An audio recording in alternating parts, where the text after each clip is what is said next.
It's remarkable to reflect on how much the Duchess of York has evolved over the years. Once a magnet for tabloid headlines and royal scandals, Sarah Ferguson has managed to completely reshape her public image. Today, she's widely regarded not just as a former royal figure, but as a dedicated philanthropist and accomplished author. Her journey from controversy to credibility is a striking example of personal reinvention. No longer simply a headline maker, Ferguson has emerged as a symbol of resilience and authenticity. What makes her transformation so compelling is that the public has watched it unfold in real time. She's embraced her past while stepping confidently into a future shaped by purpose and individuality. Interestingly, many might not know that Sarah Ferguson shared a close and enduring friendship with Princess Diana, though only distantly related. The two bonded as teenagers, connecting through shared experiences and a deep mutual understanding. Diana, known for her warmth and social grace, often brought Ferguson along to lavish parties and high society events. Easing her into royal circles, a pivotal moment came in 1985, when Diana played a key role in shaping Ferguson's future with the royal family. At the time, Prince Andrew, whose public image had suffered due to various controversies, was in need of a fresh start. Diana, ever the strategist, suggested that Ferguson attend the royal ascot, envisioning her as a suitable match for Andrew. Although the two had known each other since childhood, this carefully arranged meeting sparked a whirlwind romance.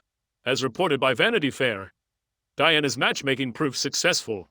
Soon after the ascot, Ferguson was making regular appearances with the royal family and turning to Diana for guidance on how to navigate life in the spotlight. Always supportive, Diana lent her dresses and offered simple but powerful advice before Ferguson's first major public engagement: just keep smiling. Those words became a lasting mantra for Ferguson, who later reflected on their significance in her autobiography, My Story.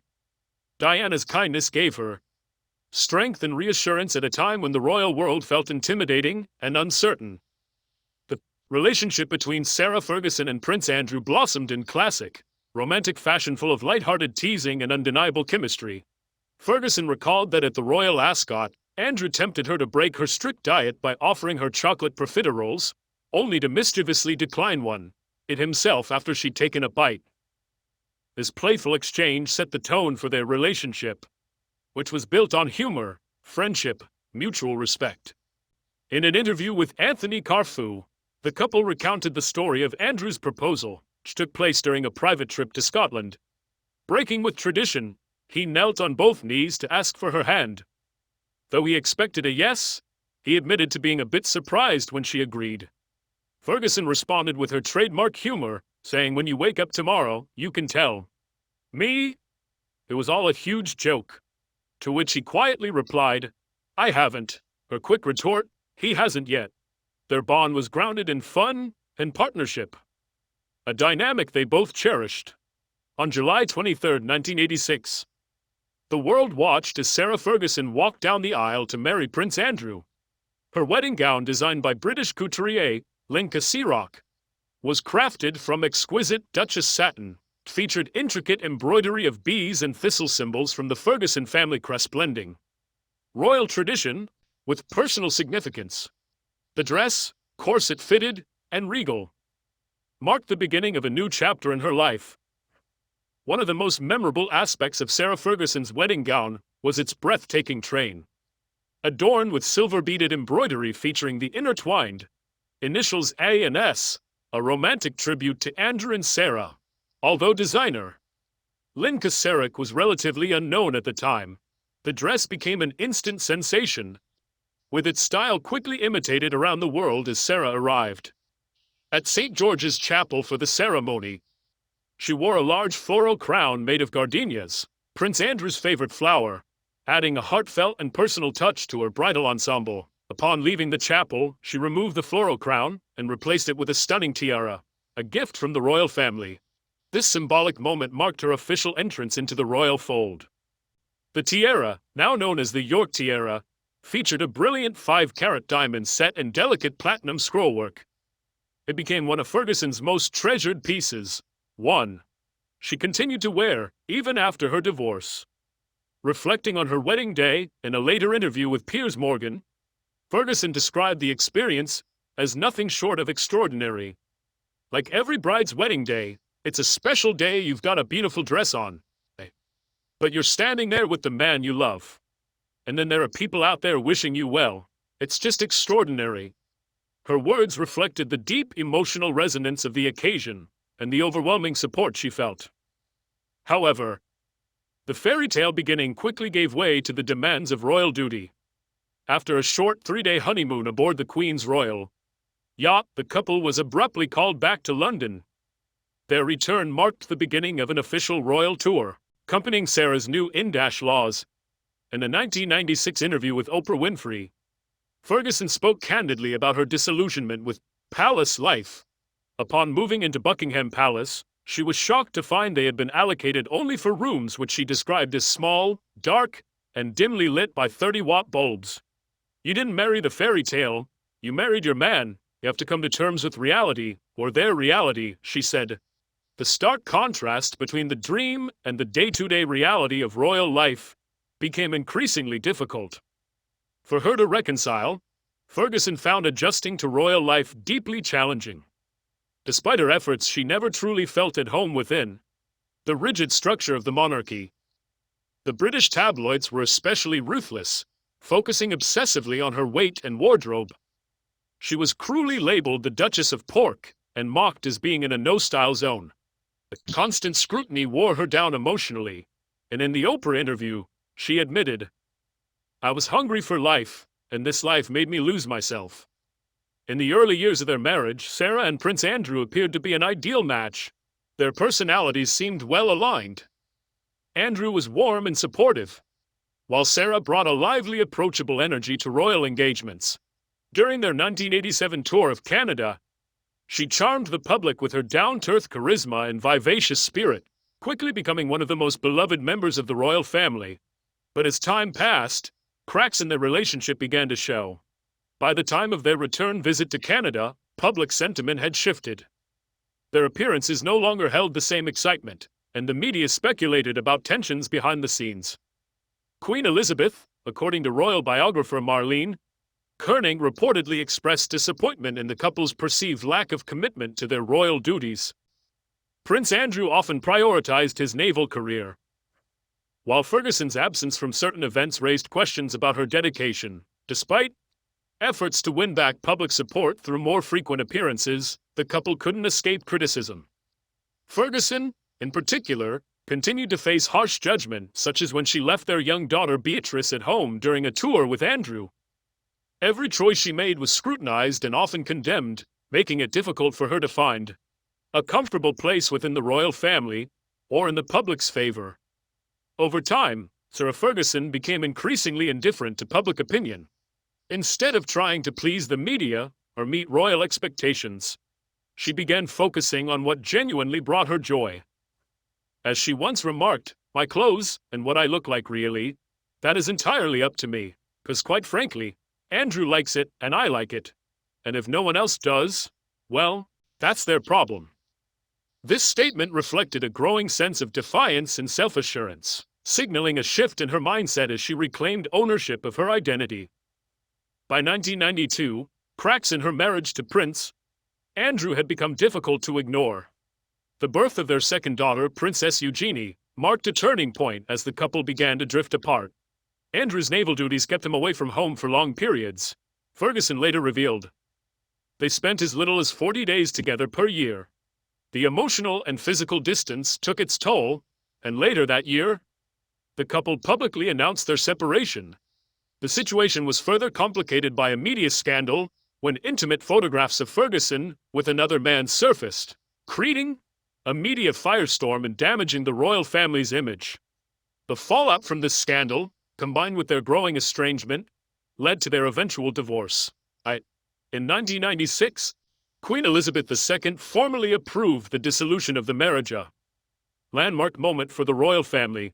According to Marie Claire, following the scandal, the Queen held a private meeting with Ferguson and, in a rare moment of personal candor, asked what she wanted. Ferguson's answer, Friendship revealed her desire to maintain ties with the royal family despite everything. While some tension lingered between Ferguson and the palace, Queen Elizabeth continued to invite her to the royal ascot each year, a quiet but telling gesture of lingering respect. Though Ferguson later admitted she hadn't wanted the divorce, she recognized that it had become inevitable. It wasn't just her personal choices that played a role, the restrictions of royal life had also become unbearable. Royals at the time were forbidden from earning their own income, and Ferguson confessed she longed for financial independence. This desire, combined with public pressure and limited personal freedom, contributed to the end of her marriage and the beginning of a new chapter. Following the divorce, Ferguson moved to the United States and stepped away from royal duties. Though she retained her title as the Duchess of York, her financial support from the palace was significantly reduced. Rather than rely on her past royal status, she reinvented herself as a successful author and entrepreneur. In 1995, she published her first children's book, Budgie the Little Helicopter, which marked the beginning of a prolific writing career. Over the years, she wrote more than 38 children's books, several autobiographies, and even ventured into historical fiction. Writing became not only a source of income, but a powerful way to reshape her public image and tell her own story. She also capitalized on brand partnerships, most notably serving as a spokesperson for Weight Watchers for 11 years. Through that collaboration, she built a personal brand focused on wellness and transformation, resonating with audiences who admired her candor and resilience. Ferguson's post-royal years were also defined by philanthropy. She founded Chances for Children, a U.S.-based charity supporting vulnerable youth, further proving her commitment to making a meaningful impact. Her efforts in advocacy and giving back became central to her new identity. In a recent YouTube conversation, Ferguson reflected on how the COVID-19 pandemic and lockdowns served as a period of introspection and growth. She described it as a time of personal rediscovery, one that shaped her in lasting ways. She also shared that the protagonist in her latest book was inspired by herself, a bold redhead full of life and spontaneity. From scandal and scrutiny to self-reliance and reinvention, Sarah Ferguson's journey illustrates the power of resilience. No longer defined solely by her past or her former royal role, she has become a figure of independence, creativity, and authenticity, one who continues to evolve on her own terms. Sarah Ferguson found a powerful connection to the protagonist in her recent book, A Spirited Redhead Full of Life and Authenticity, remarking that the character reflected her own essence, particularly through the vibrant red hair they shared. This parallel between author and character spoke volumes about Ferguson's evolving sense of self. She had come to embrace her uniqueness with newfound confidence, shedding the need for external approval. During the pandemic lockdowns, Ferguson poured her energy into her YouTube channel, engaging with audiences in a lighthearted, joyful, and slash-hearted, and sincere way. The isolation of the pandemic became a surprisingly transformative time for her, allowing space for self-reflection and personal growth. In many ways, it offered her the opportunity to reconnect with her true self and to reshape her public image on her own terms. One of Ferguson's most lasting and meaningful philanthropic projects is Little Red, a character she created in 1994 for her U.S.-based charity, Chances for Children. Originally just a symbol for the organization, Little Red quickly became something more, a beloved rag doll given to children in need, embodying comfort and care. That symbol took on tragic resonance after the 9/11 attacks. Ferguson's office had been located on the 101st floor of the World Trade Center. On the morning of the attacks, her assistant was en route there but turned around after learning what had happened. Later, a rescue worker recovered a little red doll from the Rubberland image. Ferguson recalled during a CNN interview with Larry King she had been in the studio at Good Morning America when the news broke. That small, resilient doll became a haunting yet hopeful emblem of survival and connection. In the aftermath, Ferguson expressed deep gratitude to the American public, crediting their warmth and support with helping her rediscover her identity and her strength as a mother. It marked a profound emotional turning point, one she would carry with her throughout the next decade. Ferguson continued to evolve, rebuilding her life as an author, philanthropist, and media personality. While she remained active in the public eye, her relationship with the royal family remained complex. A notable moment came when she was left off the guest list for the private reception. Following Prince Harry and Meghan Markle's wedding, a quiet reminder of her still fractured ties to the firm. Yet, despite these occasional snubs, Ferguson maintained a deep and enduring connection with Prince Andrew. In an interview with the Financial Times, she confirmed that, while in England, she lives with Andrew at the royal age, occupying separate wings. Their loyalty to each other, despite everything, spoke to the lasting strength of their bond and the mutual respect that remained between them. Gratitude has become a defining element of Ferguson's philosophy, especially in how she reflects on the many public challenges she has faced. In a 2002 interview with CNN, she spoke candidly about the embarrassment and frustration caused by relentless media attention. But she also recognized the platform it gave her a way to raise awareness about causes she cared about. "A lot of kids around the world don't get these kinds of opportunities," she said, referring to being able to appear on global platforms like Larry King Live. That realization became a touchstone for her, reminding her of her responsibility to use her voice to uplift others. In her later reflections, Ferguson acknowledged that the spotlight had made her stronger, more compassionate, and deeply committed to making a positive impact. She also developed a mindful, almost philosophical way of handling the pressures that came with fame. In another honest conversation with Larry King, she opened up about how she navigated criticism and past regrets. Each day, she said, was it new chance to try again? Right, I made a mistake yesterday, but I'm going to give today a very good shot. This practice of daily self-forgiveness and forward momentum became a cornerstone of her resilience, rather than being defined by past scandals or royal missteps. Sarah Ferguson reshaped her legacy into one of growth, empathy, and purpose, turned adversity into empowerment, both for herself and for others, and continues to embrace life with determination, humor, and heart.